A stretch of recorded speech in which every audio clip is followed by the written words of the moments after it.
Ontem, aqui no nosso congresso, nós assistimos com a galera o filme chamado Selma, uma luta pela igualdade. Aí nós olhamos a história do pastor batista Martin Luther King Jr., com resistência, com persistência, sem levantar a mão para vingança ou pegar em armas, ele conseguiu mudar a história de opressão e de preconceito de um país. E no seu último discurso, ele disse: eu vejo a terra prometida, eu consigo enxergar o dia que toda lágrima será enxugada, que todo choro cessará, se findará toda dor. E olhando aquilo eu imaginei, que esperança é essa, meu? Que desejo de céu é esse que eu não consigo entender? Aí eu me lembrei do tema da mensagem que eu já tinha preparado: toda dor é por enquanto. A nós, que ouvimos a voz do Evangelho, que conhecemos a Jesus Cristo, nos dita uma voz: toda dor é por enquanto. Toda dor é momentânea. Chegará um dia que tudo isso vai se acabar. Por isso, nessa noite eu quero trazer uma palavra de esperança para você que está em meio à dor. Porque a dor nos tira a esperança. A dor nos faz desanimar da vida, nos faz desanimar da humanidade, nos faz desanimar do amor.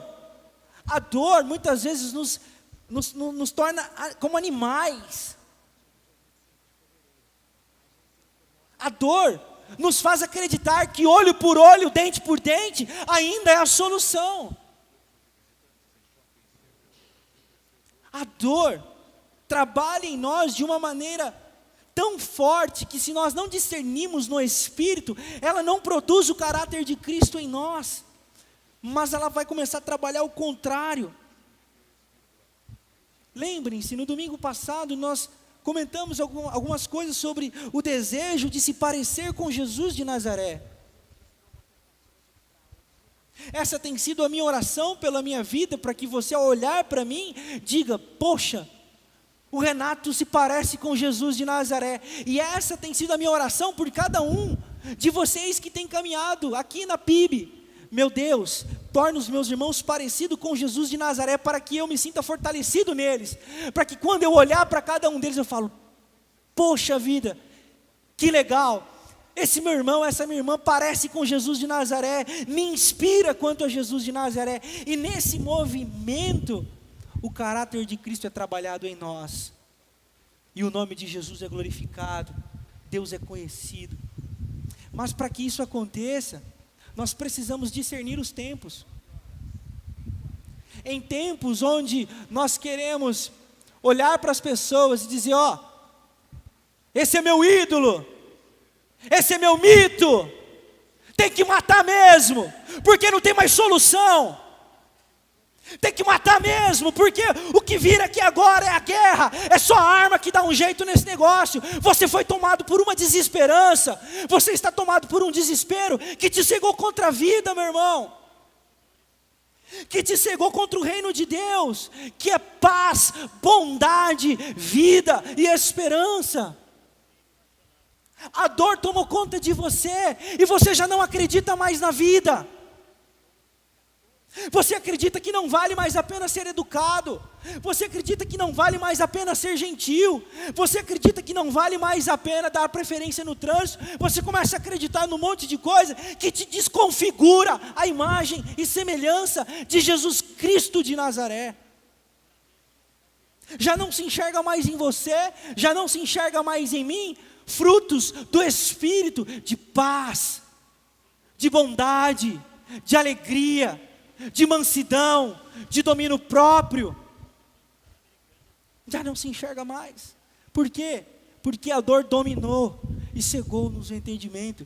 Por isso eu quero convidar você a abrir comigo as Sagradas Escrituras, na segunda carta aos Coríntios, no capítulo 4, quando o apóstolo Paulo escreve diante de suas dores, diante da mais terrível dor de perseguição, de sofrimento, por causa do Evangelho, ele escreve essa carta aos Coríntios, no capítulo 4, nós vamos ler a partir do verso 4. Diz assim: o Deus dessa era cegou o entendimento dos descrentes, para que não vejam a luz do evangelho da glória de Cristo, que é a imagem de Deus. Mas não pregamos a nós mesmos, mas a Jesus Cristo, o Senhor, e a nós como escravos de vocês, por causa de Jesus. Pois Deus que disse, das trevas resplandeça a luz, e Ele mesmo brilhou em nossos corações, para a iluminação do conhecimento da glória de Deus na face de Cristo. Mas temos esse tesouro em vasos de barro, para mostrar que este poder que a tudo excede, provém de Deus e não de nós. E de todos os lados somos pressionados, mas não desanimamos. Ficamos perplexos, mas não desesperados. Somos perseguidos, mas não abandonados. Abatidos, mas não destruídos. Porque trazemos em nosso corpo a morte de Jesus, para que a vida de Jesus também seja revelada em nosso corpo. Pois nós que estamos vivos, somos sempre entregues à morte por amor de Jesus, para que sua vida também se manifeste em nosso corpo mortal. De modo que em nós atua a morte, mas em vocês a vida. Está escrito: cri, por isso falei. Com esse mesmo espírito de fé, nós também cremos, e por isso falamos, porque sabemos que aquele que ressuscitou o Senhor Jesus dentre os mortos, também nos ressuscitará com Jesus, e nos apresentará com vocês. Tudo isso é para o bem de vocês, para que a graça que está alcançando um número cada vez maior de pessoas, faça que transbordem as ações de graças, para a glória de Deus. Amém. Amém. O apóstolo Paulo escreve: olha, nós estamos passando por terríveis dores, nós estamos passando por coisas terríveis, mas ele também entende que toda dor é por enquanto. E ele diz assim, que o Senhor está completando uma obra, o Senhor está completando uma obra que trabalha na dor, e toda dor é por enquanto.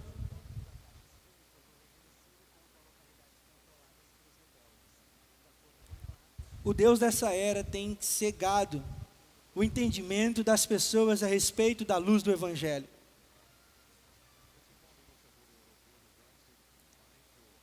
Porque nós que conhecemos o Evangelho, nos tornamos escravos daquele a quem nós servimos. A dor não pode nos tirar o caráter de Cristo, e o caráter de Cristo é: sirva. Diante da dor, nós procuramos nos fechar, nos blindar, e não queremos fazer mais nada. Nós nos fechamos em nossas dores, e muitas vezes morremos com as nossas dores. Mas o convite do Evangelho é que o Espírito Santo trabalha nessa dor, e nos torna escravos para uma obra muito maior. Toda dor é por enquanto, e o Espírito trabalha nessa dor. E Ele nos coloca em posição de serviço, de escravo. Olha o que diz aí o verso de número 5. Mas não pregamos a nós mesmos, mas a Jesus Cristo o Senhor, e a nós como escravos de vocês. O apóstolo Paulo está escrevendo que ele está sendo perseguido, ele está sendo maltratado, ele está sendo xingado, ele está sendo ofendido, ele está passando por terrível perseguição, mas ele diz: eu sou escravo de vocês, eu estou aqui para servir vocês. Nós precisamos de uma igreja que se pareça com Jesus de Nazaré, uma igreja que não se fecha e não se esconde mediante as suas dores, mas tem alegria de partilhar da luz do Evangelho, mesmo em meio à terrível perseguição, ofensa, injúria e qualquer outro tipo de dor. Nós não podemos nos calar, nós não podemos deixar de falar, nós não podemos deixar de viver o Evangelho, porque ele é poder de Deus para transformar a vida das pessoas, e as pessoas precisam conhecer desse Evangelho. Não temas, não temas, não temas, não temas, ser valente. Toda dor é por enquanto, mas ser valente. Não desista, não pare na caminhada, não pare agora, por favor. Continue, persevere.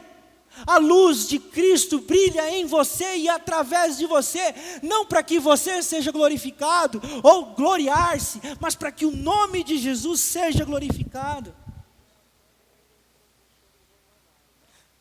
Que alegria é podermos fazer o nome de Jesus glorificado através das nossas dores.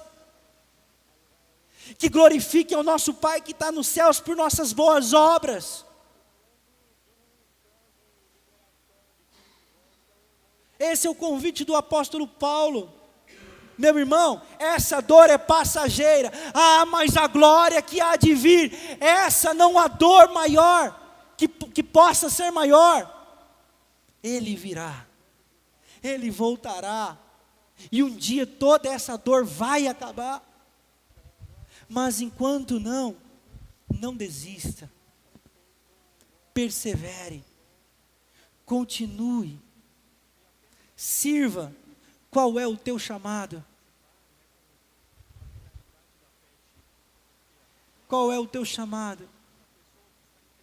O que você é convidado a fazer pelo Espírito Santo de Deus? O que você já fez, que agora não faz mais? Por quê? Por quê? Porque antes você era toda cheia de graça, de luz, e agora se encontra como uma luz que foi acesa e colocada embaixo da cama. Por quê? Porque dói demais, pastor. Eu sei que está doendo, mas coloque essas feridas diante de Jesus e deixe que a glória de Deus seja manifestada através dessa dor aí, meu irmão. Seja fortalecido nisso. Porque essa dor é passageira. Olha o que o apóstolo Paulo continua dizendo. Mas temos esse tesouro em vaso de barro, para mostrar que esse poder, que a tudo excede, provém de Deus e não de nós. Às vezes a gente fica tão preocupado em ficar falando glória a Deus. Não, isso aqui é para a glória de Deus. Isso aqui não sei o que lá é para a glória de Deus. Aí é uma pergunta que eu faço: quem tira a glória de Deus? Quem é capaz de tirar a glória de Deus? Qual nome é capaz de sujeitar o nome de Deus? Ninguém, nenhum, não há. A glória de Deus está posta, a glória de Deus está se manifestando. Por isso, coloque a sua vida diante, e a sua dor diante dessa glória que está se manifestando, e não tenha medo. Porque esse poder que a tudo excede não provém de você, é fruto do Espírito Santo que habita em você.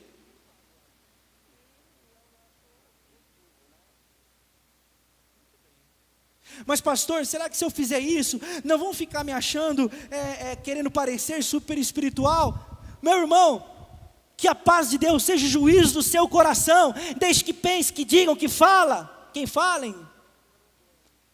Que a paz de Deus seja o juízo do seu coração. Coloque o seu coração diante de Deus. Sirva ao Senhor com humildade.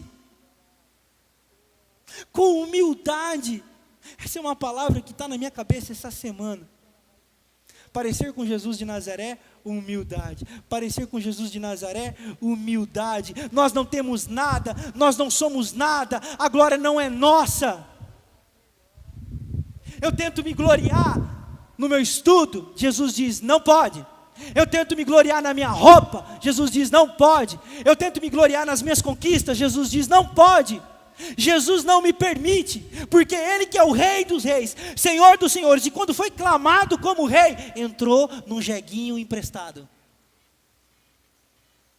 Hosana nas alturas, cantava a multidão, glória a Deus nas alturas, eis o Rei dos judeus, eis o nosso rei, lá vem ele, provavelmente os caras, lá vem ele no cavalo branco, e que não sei o que lá, com espada nas mãos, e bandeira pujante, e vá, aí vem Jesus num burrinho emprestado, tec, tec. Os caras, cadê o rei? Cadê o rei dos judeus? Olha lá. Mas esse aí é o rei? Uma expectativa, né? Não há glória. Não há exaltação. Não há holofotes. Essas luzes aqui é só para deixar mais bonito, mas não há glória nenhuma nisso, né, nisso tudo. Aquela fumaça que aparece nos shows e que parece que os artistas são deuses, é tudo de mentira.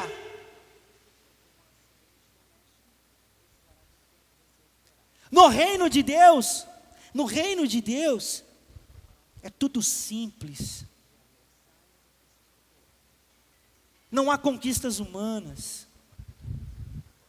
Há somente o poder de Deus que excede a tudo e a todos. É por isso que o salmista diz, não a nós, Senhor, não a nós, mas ao Teu nome seja a glória. Nós não precisamos de ídolos, nós não somos ídolos. Ninguém tem que se tornar ídolo. Ninguém tem que se tornar referencial de nada. Ninguém tem que se tornar ícone de nada.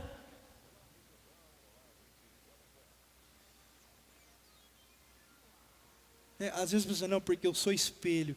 Porque as pessoas olham para mim como se eu fosse um espelho.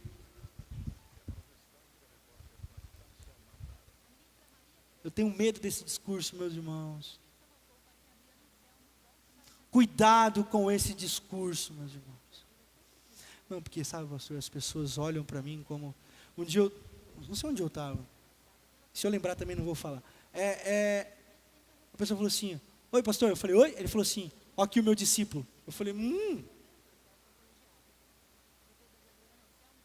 Falou, Nazareno.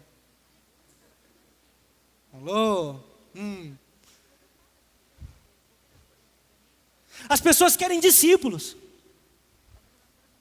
As pessoas querem seguidores, as pessoas querem curtidas.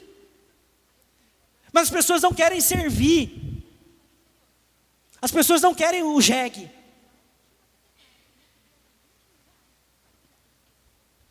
As pessoas querem aplausos.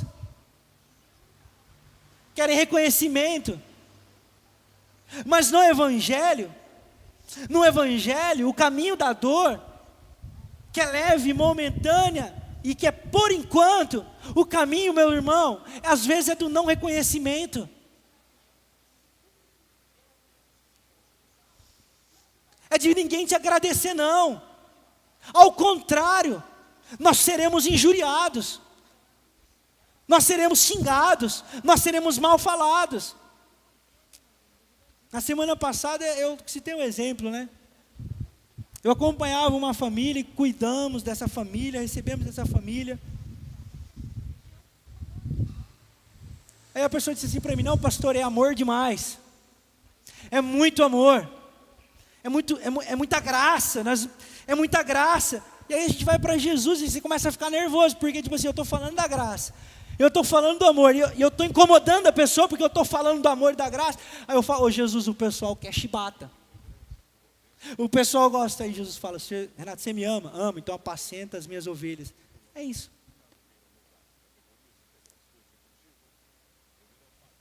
Em todo tempo, pregue o Evangelho. Como escravo de quem você serve. E não espere, porque a glória é de Deus. E a minha alegria hoje é as pessoas dizerem assim: pastor,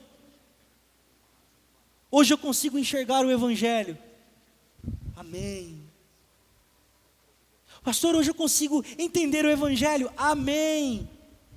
Pastor, hoje eu tenho me tornado uma pessoa melhor. Amém. Nisso Deus é glorificado.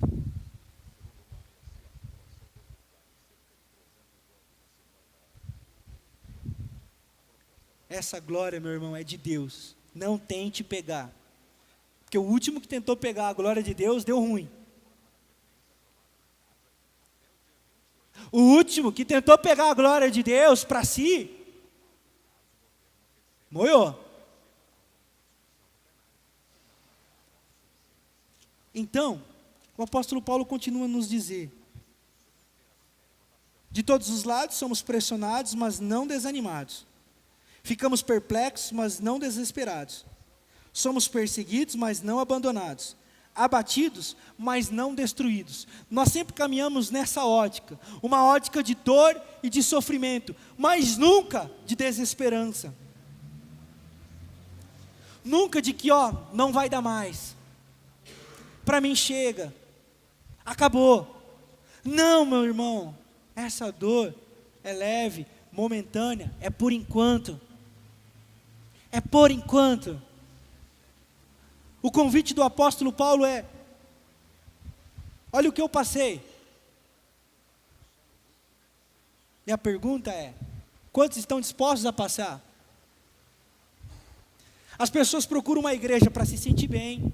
As pessoas procuram uma igreja para se sentirem confortáveis. As pessoas procuram uma igreja para ouvir o que elas gostam de ouvir. As pessoas procuram a igreja para satisfazer os seus desejos pessoais. As pessoas procuram uma igreja para um monte de coisa. Poucas pessoas estão procurando uma igreja para se parecerem de fato com Jesus de Nazaré.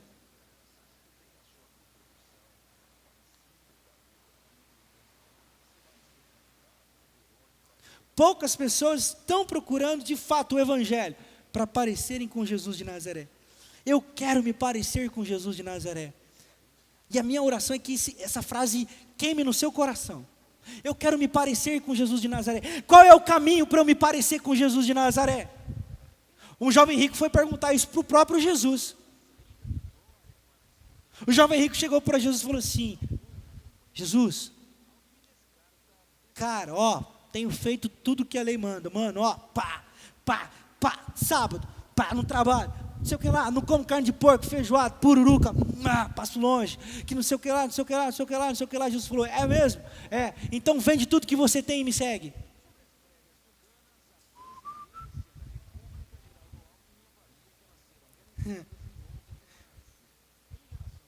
O problema não é o que ele tinha. O problema é o que ele tinha, era tudo para ele, mais do que ele queria de Jesus. O problema não é ter. O problema é quando o que você tem é muito mais ou muito maior do que Jesus é para você. O problema não é você conquistar.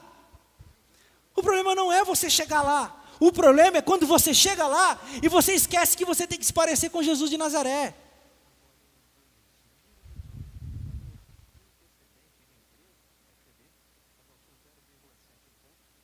O problema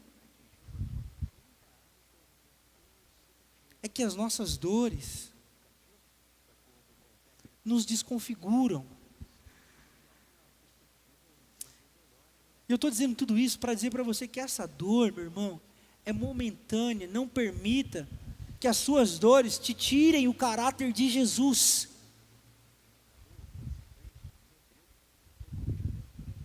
É por enquanto.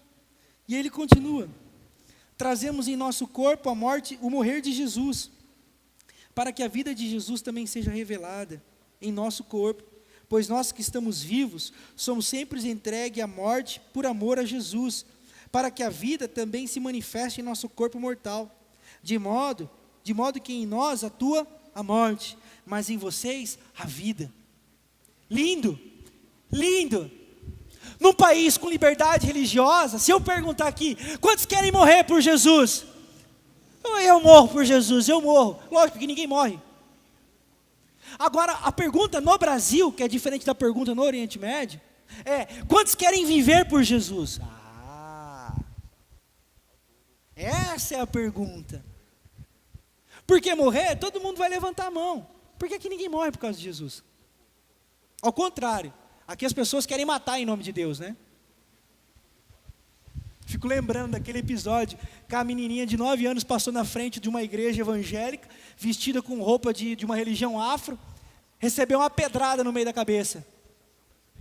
Eu fico imaginando um cidadão daquele com uma arma, né?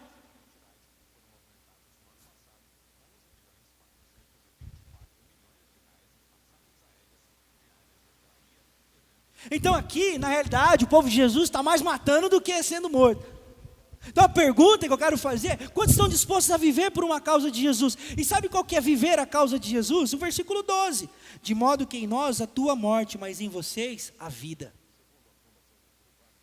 Quantos estão dispostos a viver por uma causa que gera a morte? Às vezes a morte da nossa agenda, a morte das nossas particularidades, a morte de um tempo de convívio, em detrimento a uma causa. Achar o evangelho legal, achar o evangelho bonito, é legal, maravilha, show de bola, eu também acho.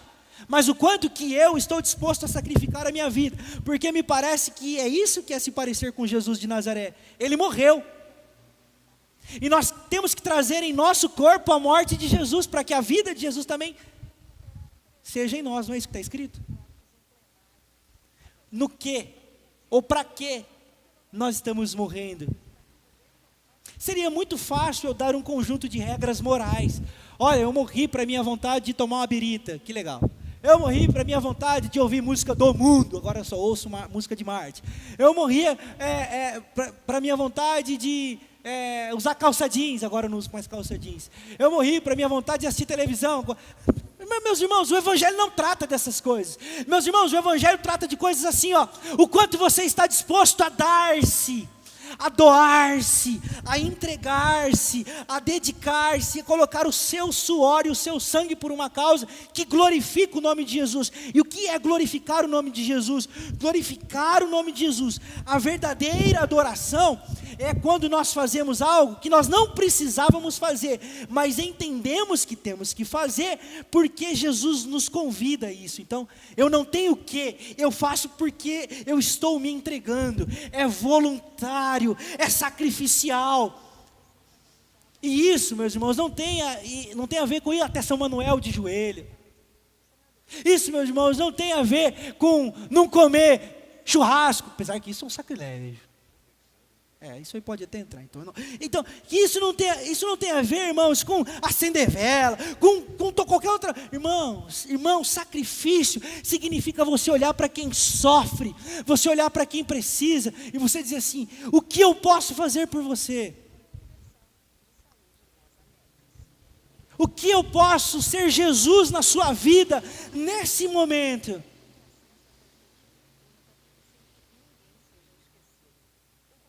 Existem pessoas passando fome, existem mulheres apanhando, sendo estupradas, existem crianças sendo abusadas, existem pessoas em ritmo de trabalho escravo. E onde está a igreja que se diz seguidora de Jesus de Nazaré? No retiro, na piscina, glorificando a Deus.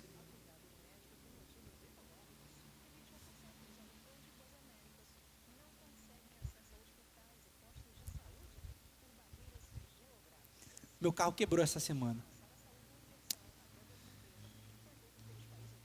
Dá um ruim quando o carro quebra, né, irmãos? Aí uma mulher muito solista prestou os cabos lá para fazer aquela carga na bateria, não pegou, e o carro não pegava. Aí a irmã falou assim, já sacaram, né? A irmã falou assim: você tem fé? Eu falei: não precisa disso. Mas ela tinha sido tão legal, tão simpática. Ela falou assim: coloca as suas 2 mãos no volante. A Fabiana olhou para mim com um olhar de desespero, achando que eu ia falar alguma coisa. Ela falou assim: diga, em nome de Jesus eu repreendo. Eu falei assim: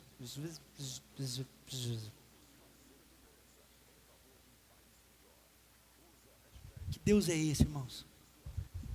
Que Deus mecânico é esse? Que egoísmo, que pequenez, que diminuição da glória e da grandeza de Deus. Mas aí, me desculpa, irmãos, assim, se eu pequei, eu peço perdão e confesso diante de todos vocês. Enquanto eu falava, assim, com as duas mãos no carro, eu falei: Senhor, não envergonha a minha fé. E o carro não pegou, amém? Amém. E aí eu comecei a entender. Comecei a entender algumas coisas. Veio o guincho, meu. E eu lá no guincho. E comecei a conversar com o cara do guincho. O cara do guincho, cara sofrido assim, ele só tinha o Ronaldo Fenômeno. Falava assoviano. Matias.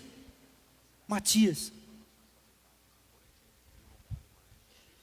começou a contar. Sentei do lado dele no caminhão, e nós estamos indo no caminhão de guincho. Falei: mano, que massa de guincho. E o Matias começou a contar da vida dele. Rapaz, isso aqui não é vida não, isso aqui é desumano. Eu não tenho horário de almoço. Eu não tenho horário de janta. É 24 horas. Não sei o que lá. E eu ganho uma merreca. E começou. E a filha dele ligou, de 8 anos. Pai, almoça comigo? Aí ele falou: aí ó, como é que eu almoço com a minha filha? Aí chegamos lá na concessionária. Peguei e falei assim: Matias, deixa tudo aqui, velho. Pode ir, vai almoçar com a sua filha. Não, mas eu tenho que fazer, eu tenho que te atender. Não sei o que. Ela falou assim: você não tem que me atender, Matias. Vaza. Vai almoçar com a tua filha. Ele olhou para mim assim. Beleza. E ó.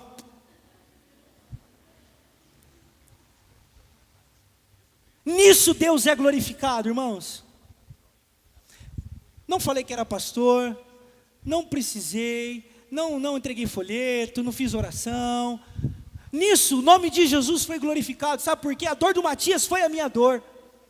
Um trabalhador brasileiro nato, que sofre todos os dias, enquanto o patrão enriquece. Ele não tinha um tempo para almoçar com a filha de 8 anos.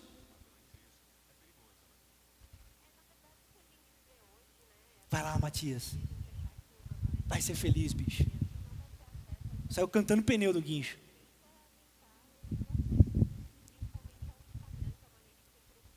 E aí você começa a entender que todas as coisas cooperam para que o caráter de Cristo seja trabalhado em você. Lá ali eu trabalhei paciência, persistência, fé, para o carro não pegar, um monte de coisa.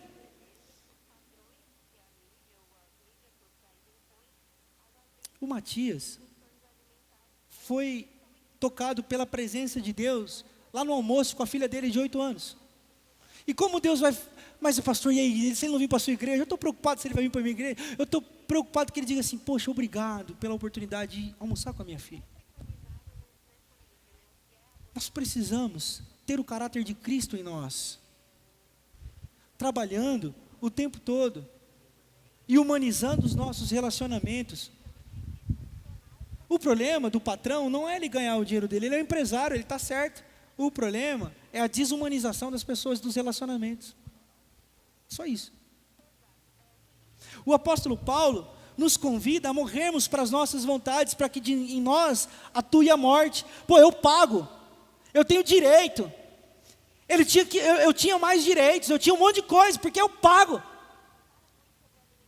Mas em nós atua a morte, para que no Matias atue a vida. É abrir mão. Irmãos, de maneira nenhuma eu conto isso aqui para me enaltecer, ou fera, hein? Fera nada. Uma luta desgraçada para fazer isso. Fera nada, não tem nada de fera. Eu poderia ter feito muitas outras coisas, eu não fiz porque eu sou um pica-fumo. Eu estou só dando um exemplo de muitas outras coisas que eu poderia ter feito, mas eu não fiz. Porque se eu for ficar contando pecado aqui, domingo que vem está vazia a igreja. Então, a gente conta umas coisas que a gente acerta, para a gente ficar mais ou menos na média. Então, irmãos, trabalhar o caráter de Cristo em nós. O apóstolo Paulo nos convida, que de modo em nós a tua morte, para que nas pessoas atuem a vida.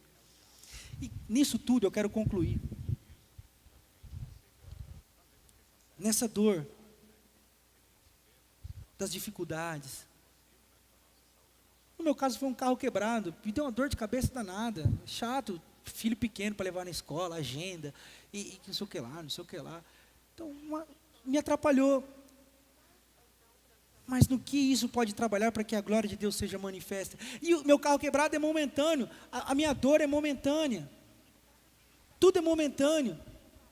Legal mesmo é fazermos que essa dor que é por enquanto seja trabalhada para que o caráter de Cristo seja manifesto. E a outra realidade é que o amor trabalha em nós por enquanto, e esse trabalhar que é por enquanto, chegará no resultado do para sempre.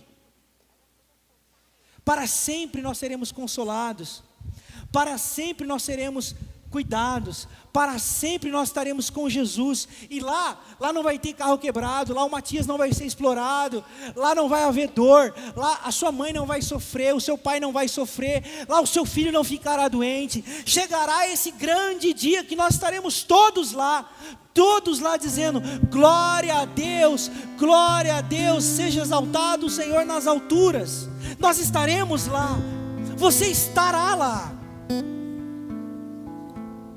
Chegará esse dia, um dia que toda dor vai se findar, mas enquanto isso não acontece, nós vamos enxugando as nossas lágrimas, regando o nosso caminho, por uma causa, o nome de Jesus. Nós vamos fazendo, efetuando, conquistando, perdendo, por causa de um nome, o nome de Jesus. Eu não sei qual é a sua dor, eu não sei qual é a sua angústia, mas eu quero dizer para você que ela é por enquanto. Isso vai passar, e pode ser que leve a vida inteira.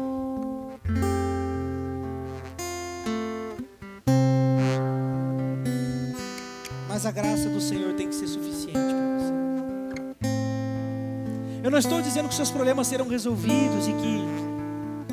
Eu estou dizendo que a dor é por enquanto. E lá na eternidade, nós estaremos juntos sem nenhuma dor.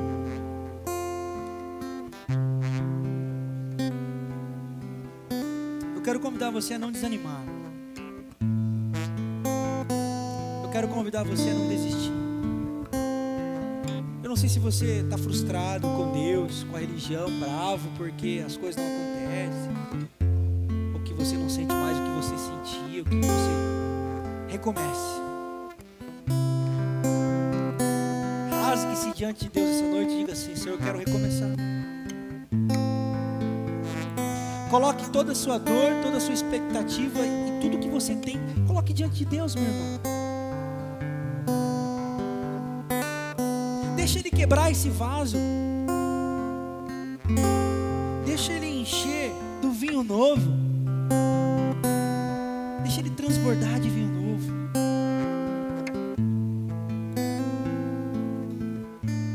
E o melhor lugar para fazer isso é na mesa. É na mesa. Porque na mesa, nós batistas cremos que no ato simbólico da ceia, nós trazemos à memória o sacrifício de Jesus o Cristo, que morreu por nós e que derramou o seu sangue para que fôssemos justificados, para que voltássemos a viver. A mesa é essa oportunidade de você encontrar-se com o sacrifício de Jesus novamente e recomeçar. Pastor, mas eu já fiz isso mês passado, não tem problema, meu irmão. A graça nunca acaba. Não desista. Por isso que você que está aqui essa noite, coloque-se diante da mesa do Senhor. Confessa para Ele os teus erros. Chora para Ele as tuas lágrimas. Fique ali diante da cruz e não queira sair. A Bíblia diz: examine-se, pois, o homem a si mesmo. Não é para você examinar a vida da pessoa que está do seu lado na mesa. Não é papel da igreja ficar dizendo: olha, você pode, você não pode, você pode, você não pode. Porque a Bíblia diz: examine-se, pois, o homem a si mesmo. Olhe para a sua vida, não como ato egoísta, mas como ato daquele publicano: eu não sou digno, Senhor. Eu não consigo olhar para o alto porque eu não sou digno. Olhe para você. Muitas vezes nós somos o fariseu, né? Graças te dou porque eu não sou como esse cara aqui do meu lado. Não faço isso. Não. A ótica da mesa é outra. A ótica da mesa é: examine o seu coração. Coma do pão e beba do cálice. Na sabedoria antiga, o Logos era o alimento para a humanidade. E quando Jesus veio dizendo aos discípulos: olha, eu sou o pão que alimenta vocês, comam e bebam de mim, os discípulos entenderam: Ele está sendo o nosso alimento, que vai alimentar a nossa alma, o nosso espírito. Ele vai satisfazer a nossa fome. Ele vai saciar a nossa sede. Eis o Logos encarnado diante de nós. Não recuse esse convite. Examine-se a si mesmo e venha se saciar. Venha se alimentar. Venha ser cheio e pleno da presença de Jesus o Cristo. Não permita que a acusação te impeça de se assentar à mesa com pensamentos de: não sou digno, não sou digno, não sou digno. Não há débitos diante de Jesus, porque todos os débitos foram pagos na cruz. E examine o seu coração para que não haja soberba ou créditos diante de Deus. Não, hoje eu estou bem, hoje eu não pequei, esse mês eu estou legal, eu vou participar da ceia. Não! Não há méritos em você. Não é pelo que você faz ou deixa de fazer, mas é o sacrifício de Jesus. Não há débitos, não há créditos, há somente o nome de Jesus.